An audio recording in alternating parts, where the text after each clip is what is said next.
it's not that music has to be harsh all the time or challenging all the time. It's just that there's a lot of different languages in use, and some of them can resonate with people, especially if they get to hear them more and more.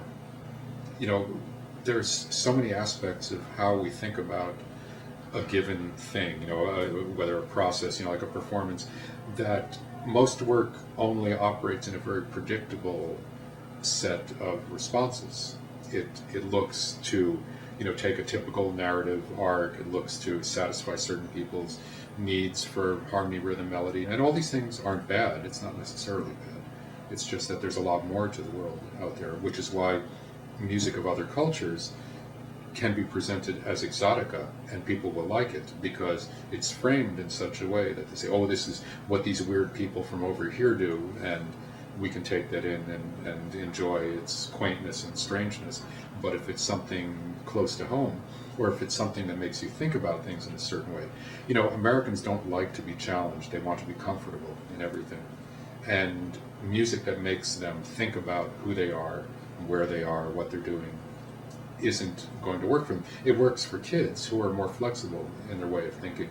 And I think a lot of, I hate to sound like, an old fart talking about the kids, but the thing about being young is you remain open, you have to remain open to new things, to new ways of doing things, which is the hardest thing. We all become habituated in our processes, whether as a listener or even as a composer. It's very easy to fall into the trap of, the fine line between style and self-parody, but you really have to challenge yourself. Why am I making this piece of music? There's too much music out there.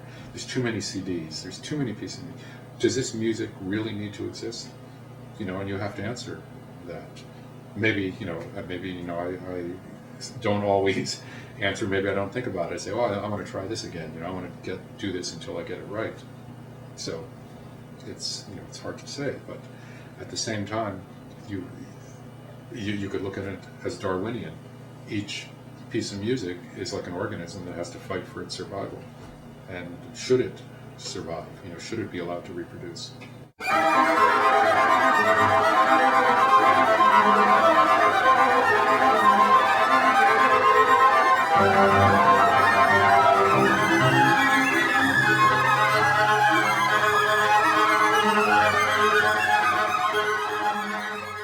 Tessellation Row, for those who don't know, is a string quartet piece, was, you could almost say, a transcription of what I was doing on solo guitar at the time, using Fibonacci numbers for a tuning system. And, of course, more, stripped down to essences and formalized in terms of the building blocks of the piece, the tessellation, the tiling. ISMR, which was the second of my ISM projects, and that was a documentation of what the live band was. It was really a rock band. I would pack things into the songs. The titles all represent the structures of pieces or the strategies used in a given piece. I would use a lot of the same tunings, but we really did function like a band. We played in punk clubs and hardcore clubs. The place at the corner of 7th and A, that's now, I don't even know what it's called, I think Niagara. It's just some yuppie bar. And that used to be like the center of the New York hardcore punk scene. It was just a tiny little hole in the wall, not even a hole in the ground, really, that was open from 1 in the morning till like 8 or 9 in the morning. You'd finish a set, no windows, so you really didn't know if it was day or night, if you didn't look at your watch. And I would have every Tuesday night there, and I would invite punk musicians and improvising musicians and rock musicians just to get together and see what would happen. Eventually filtered it down after, like 6 months of doing this every Tuesday to the band ISM.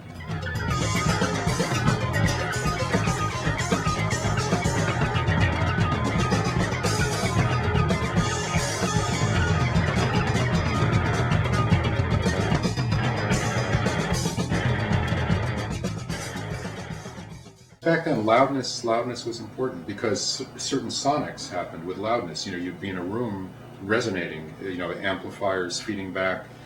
The instruments would sound larger than life. I always wanted that hyper-real quality. The rhythms were really packed. That's why I would have 2 or 3 drummers to create walls of sound. I was very interested in density. Xenakis was a very big influence on me, and to try and translate some of these ideas to what a rock band would do meant having multiple musicians playing similar parts, whether they were phased or they were layered or they were just trying to oppose each other. It was all, part of the strategy.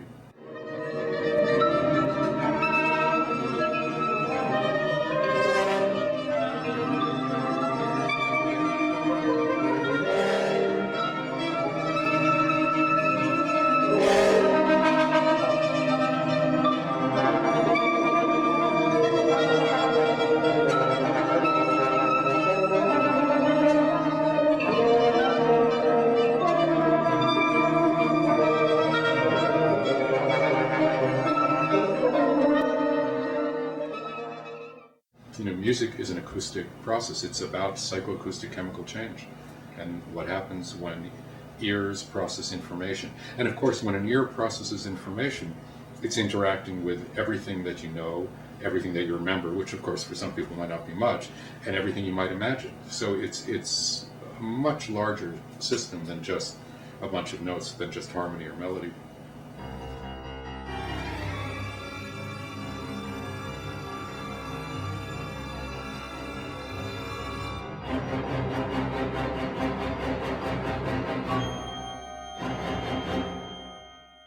I mean, Feldman, of course, was brilliant, and to hear him talk about aesthetic issues, it was incredible. As a composer, I loved his music very much, the different phases of it. As someone, I don't know how to describe, as an educator, though, I felt he was lacking. Because all he did was, actually, I should change my mind about that. As an educator, he was brilliant because all he did was argue with me and force me to defend, what I was thinking about and how I wanted to do it. So maybe, I don't know if that was his strategy or not, because I don't think so, but he was a very ungenerous person as a teacher. Whereas Hiller operated like a scientist.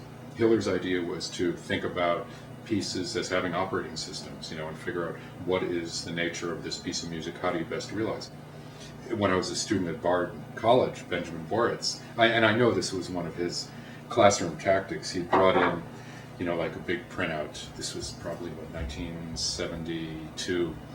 He was at Princeton also, and he brought in a big printout and he would announce to the class, "This is the best piece of music I've ever written."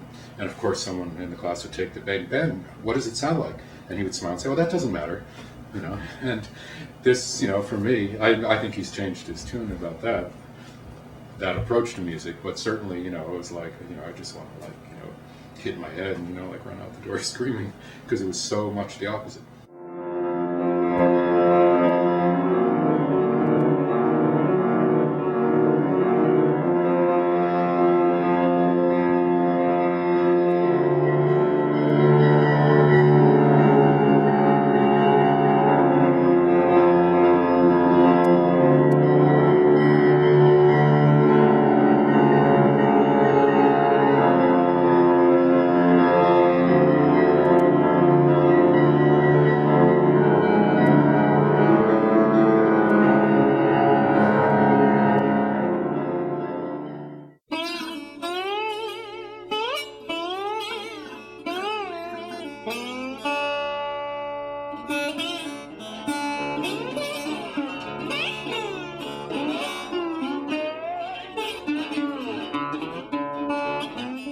This is the most important thing, to be able to download and trade music and listen to music.